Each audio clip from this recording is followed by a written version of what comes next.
BJP নেতা শুভেন্দু অধিকারী বলছেন বাংলাদেশ বর্ডারে হিন্দুদেরকে পাঠানো হবে আন্দোলন করার জন্য, কি বলবেন? বোকা বোকা কথা বলছেন। তিনি শুধুমাত্র ভোটের রাজনীতি করেন, শুধুমাত্র যে এর থেকে কিভাবে তাদের ভোট দেওয়াবে এই চেষ্টা করেন। বাংলাদেশ বর্ডারে পাঠানোর প্রয়োজন না এখানকার নাগরিককে। দেশের প্রধানমন্ত্রীর এক ফোনে যদি রাশিয়া ইউক্রেনের মতো, রাশিয়া সুপার পাওয়ার যার কাছে, তাদের যুদ্ধ যদি থামিয়ে দিতে পারে, তাহলে একটা ফোন কেন ইন্টেরিয়াম সরকারের যিনি আছেন তাদেরকে ফোন করে কেন বন্ধ করতে পারছে না?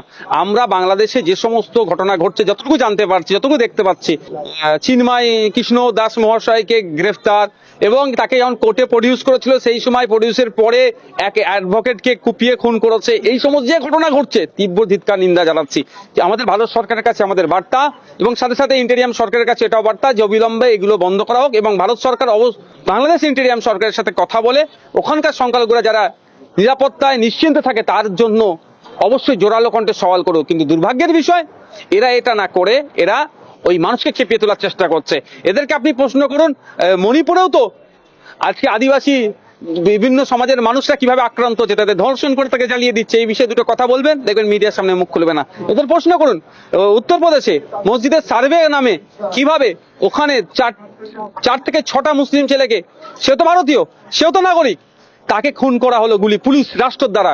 সেই নিয়ে প্রশ্ন করে এরা উত্তর দেবে না, এড়িয়ে যাবে। কিন্তু আপনাদের বলি, এই যে সার্ভে 1991 যে ওয়ারশিপ অ্যাক্ট দেখবেন, সেখানে সম্পূর্ণভাবে এই ধরনের কতটা সাংবিধানিক কি কতটা অসাংবিধানিক ওখানে বলে দেবে। কিন্তু এই বিষয়ে এরা কোনো চর্চা করবে না। এরা উত্তরাখণ্ডের কথা জিজ্ঞাসা করবেন, কল ফর প্রেয়ারকে যদি আপনারা, অর্থাৎ আজানকে, এরা আজান দিতে গেলে নাকি প্রশাসনের অনুমতি লাগবে না। আমরা কোন জায়গায় স্বাধীনতার 75 বছর পার করলাম, সংবিধানের 75তম দিবস উদযাপন করলাম, সংবিধান যে আমরা পেয়েছি, পৃথিবীর বৃহত্তম লিখিত সংবিধান আমাদের কাছে আছে, তারপরে আমরা এই দিন দেখতে হচ্ছে। পরিশেষে বলছি, শুভেন্দু অধিকারী, মমতা ব্যানার্জি বাংলাদেশের হিন্দু ভাই, সংখ্যালঘু হিন্দুদের জ্বালাটা বুঝতে পারবে না। বুঝবে নওশাদ সিদ্দিকী, বুঝবে কুতুবুদ্দিন ফাতেহি, কারণ এরাও তো এখানকারের সংখ্যালঘু।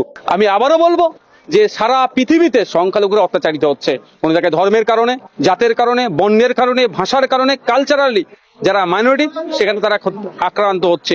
এটা অবশ্যই বন্ধ হওয়া দরকার। যে যেখানে আছে সেখানে তাদের নিজস্ব আইডেন্টিটি নিয়ে বেঁচে থাকুক, তাদের নিজস্ব কালচার নিয়ে বেঁচে থাকুক, এটা প্রত্যেকটা রাষ্ট্রকে সুনিশ্চিত করতে হবে। কিন্তু বারবার যে প্রশ্নটা উঠছে, প্রথমে বাবরি মসজিদ আমরা দেখলাম, জ্ঞানব্যাপী মসজিদ দেখলাম, এখন শাহী জামা মসজিদ, 500 বছর পুরনো মসজিদকে নিয়ে এরকম একটা কথা তোলা হচ্ছে। মসজিদের দিকেই আক্রমণটা কেন? আপনি বলুন, বিজেপি যে কটা দিনে স্বপ্ন দেখিয়েছিল, আজকে দিনে স্বপ্ন দেখিয়েছিল, ব্যর্থ হয়েছে। আজকে দিনের পরিবর্তে কি হলো? 15 লক্ষ টাকা করে বিদেশ থেকে কালো টাকা ফিরিয়ে নিয়েছে, অ্যাকাউন্টে দেবে, 15 পয়সা করে দেয়নি। উল্টে আমাদের মিনিমাম ব্যালেন্স না থাকার জন্য কয়েক হাজার কোটি টাকা গরিব দুস্থ মানুষের কাছ থেকে কেটে নিয়েছে।